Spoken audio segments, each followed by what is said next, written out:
40 நமது என்ன முழங்கின நடக்குமா, நடக்க விடுவாங்களான்னு பலரும் பேசிக்கிட்டாங்க, யோசிச்சாங்க. ஆனா நடக்கும் என்ற நம்பிக்கை எனக்கு இருந்துச்சு. என் நம்பிக்கைக்கு அடித்தளம் யாரு? கொள்கைக்காக இங்க குடியிருக்கக்கூடிய நீங்க தான் என்னுடைய நம்பிக்கைக்கு அடித்தளம்.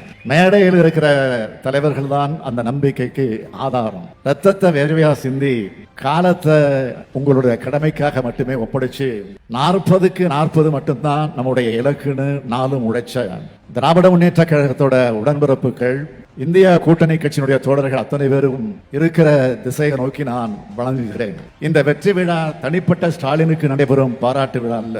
இந்த மேடையில் இருக்கும் இந்தியா கூட்டணி கட்சி தலைவர்கள் அனைவருக்கும் நடைபெறக்கூடிய பாராட்டு விழா இது. இந்தியா கூட்டணி தொண்டர்கள் அனைவருக்கும் நடைபெறும் பாராட்டு விழா இது. இது சாதாரண வெற்றி அல்ல, வரலாற்று சிறப்புமிக்க வெற்றி. இந்த கூட்டத்தை ஊடகங்கள் வழியா பார்த்துக்கிட்டு இருக்கக்கூடிய தொண்டர்களுடைய உழைப்புக்கு கிடைச்ச வெற்றி. எல்லாத்துக்கும் மேல நம்ம அரசு மேல நம்பிக்கை வச்சு வாக்களிச்சிருக்கிறாங்களே தமிழ்நாட்டு மக்கள், அவங்களுக்கு கிடைச்ச வெற்றி. பாஜக 400 இடங்கள் வரை கைப்பற்றுன்னு சொன்னாங்க. ஆனா அதை உடைச்சு பாஜகவால தனித்து அரசமைக்க முடியாத நிலைமையை நாம உருவாக்கி இருக்கிறோம். இந்திய அரசியலமைப்பு சட்டத்தை மாத்த நினைச்சவங்களை புரட்சியாளர் அம்பேத்கர் கொடுத்த சட்ட புத்தகத்துக்கு முன்னாடி தலைகுனிஞ்சு வச்சிருக்கணுங்க. இதுதான் தலைவர் கலைஞர் ஸ்டைல்ல சொல்லணும்னா இந்தியாவுடைய கூட்டணியோட 41வது வெற்றி. 2004 நாம 40க்கு 40 வெற்றி பெற்றப்போ ஆளும் அதிமுக மீதான அதிருப்தியில பெற்ற வெற்றின்னு சிலர் சொன்னாங்க. அது அதிருப்தினா 2024 பெற்றிருக்கக்கூடிய 40க்கு 40 வெற்றி நம்ம திராவிட மாடல் அரசு மேல மக்களுக்கு இருக்கிற திருப்தியில கிடைச்ச வெற்றி. ஆனா அதை பத்தி யாரும் சொல்ல மாட்டாங்க. இப்ப கூட தமிழ்நாட்டில இருந்து 40 பேர் வெற்றி பெற்று நாடாளுமன்றத்துக்கு போய் என்ன பண்ண போறாங்கன்னு சில அதிமேதாவிகள் கேட்கறாங்க. இப்படி கேள்வி கேட்டு அவங்க நம்மளை இழிவுபடுத்தல, நாட்டு மக்கள் தான் இழிவுபடுத்துறாங்க. 40 பேர் போய் கேன்டீன்ல வடை சாப்பிட போறாங்கன்னு சிலர் கேட்கிறாங்க. வாயால வடை சுடுறதெல்லாம் உங்க வேலை. எங்கள் எம்பிக்கள் கருத்துக்களால உங்கள் ஆணவத்தை சுடுவாங்க. Wait and see. பாஜகவுக்கு அதிகம் பெரும்பான்மை இருந்தப்பவே தங்களுடைய வாதங்களால நாடாளுமன்றத்தை திரும்பி பார்க்க வச்சவங்க நம்ம தமிழ்நாட்டு எம்பிங்க. இப்ப மைனாரிட்டி பாஜக அரசு இருக்கும் போது அடங்கி போவாங்களா?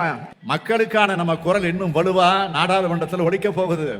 இந்த நாடாளுமன்ற தேர்தல் பரப்புரையின் போது இன்னும் 24 அமாவாசை தான் இருக்குன்னு உளறிட்டு இருந்த எதிர்கட்சி தலைவர் பழனிசாமி அவர்களுக்கு சிதம்பரம் கூட்டத்தில் ஒன்னு சொன்னேன். சட்டமன்ற தேர்தல் வரட்டும், அதிமுக கிட்ட இருக்கிற தொகுதிகளையும் சேர்த்து திமுக பறிக்கும், இது உறுதி. தானவத்தில் சொல்லல, தமிழ்நாட்டு மக்களுக்கு நாங்க செய்ய போற நன்மைகள் மேல நம்பிக்கை வச்சு சொல்றேன்னு சிதம்பரத்தில் பேசினேன். பழனிசாமி அவர்களே, இப்ப 39 நாடாளுமன்ற தொகுதிக்கு உட்பட்ட 234 சட்டமன்ற தொகுதிகள் வாரியாகத்தான் வாக்கு எண்ணிக்கை நடத்தப்பட்டுச்சு. அதுபடி பார்த்தா திமுக கூட்டணி 221 இடங்கள்ல முன்னிலை வகிச்சிருக்கு. அடுத்து இன்னும் கொஞ்ச நாள்ல விக்கிரவாண்டி இடைத்தேர்தல் வர இருக்கு.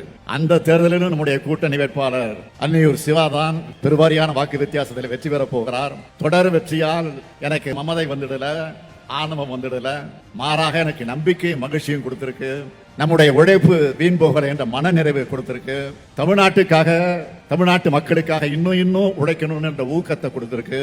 வர இருக்கிற சட்டமன்ற தேர்தலில் 200க்கும் அதிகமான தொகுதிகளை நம்முடைய கூட்டணி கைப்பற்றுச்சு என்ற இலக்கை நோக்கிய நம்முடைய பயணத்தை இன்றிலிருந்து தொடங்குவோம். 2026ஆம் ஆண்டு சட்டமன்ற தேர்தல் வெற்றிக்கு இந்த வெற்றி விழா கட்டியம் கூறட்டும்.